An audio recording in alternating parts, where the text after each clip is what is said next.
Hello दोस्तों, कैसे हैं आप सब लोग। आशा करती हूँ अच्छे होंगे। हमारी आज की कहानी का नाम है नीलामी। ससुराल में पहली सुबह थी और सुबह से ही रस्में शुरू हो गई थी। शादी की खुशी से ज़्यादा तो पिछले सप्ताह भर से रस्में पूरी करने का थकान मेरे शरीर पर था। रस्में पूरी करके सभी ने नाश्ता लिया और फिर घर की महिलाओं में चर्चा होने लगी कि अब दुल्हन के सूटकेस को खोला जाए। सभी में बातें होने लगीं कि कैसी कैसी साड़ियाँ और सामान लाई है, देखा जाए।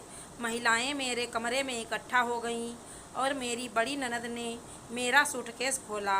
मुझे ये बात बिल्कुल पसंद नहीं आ रही थी कि कोई मेरा सूटकेस देखे। यहाँ तो पूरा मोहल्ला ही जुटा था मेरे सूटकेस को खोलकर। खैर, मैं अपने गुस्से को दबाकर चेहरे पर मुस्कान लिए बैठी थी। ननद ने पहली साड़ी उठाई, हल्के गुलाबी रंग की, हाथ में लेकर बोली, रेशमी है, जरी का काम है। इस पर पास बैठी महिला ने कहा, बड़ा ही हल्का कपड़ा है इसका और रंग भी फीका है। नई दुल्हन पर ऐसी साड़ी अच्छी नहीं लगेगी। वहीं खड़ी बुआ सास ने अपनी बेटी की ओर वह साड़ी बढ़ाती हुई कहती हैं, प्रिया, तुझे ये साड़ी अच्छी लगे तो भाभी से मांग ले।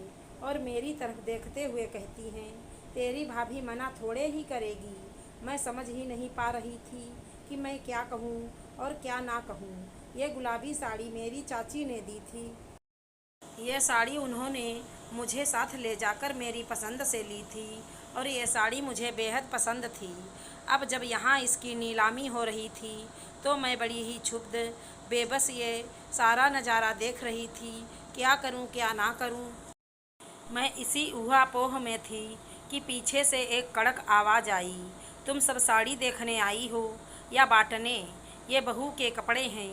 उसकी माँ और रिश्तेदारों ने कितने शौक से दिए होंगे और तुम सब उन्हें छीनने को आतुर बैठे हो।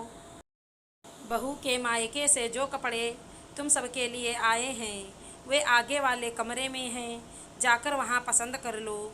ये मेरी दादी सास थी जिनके शब्दों ने मेरे दिल में सुकून भर दिया और बैठी महिलाओं की आकांक्षाओं पर लगाम लगा दिया। मेरे सूटकेस के सामान अब सुरक्षित थे।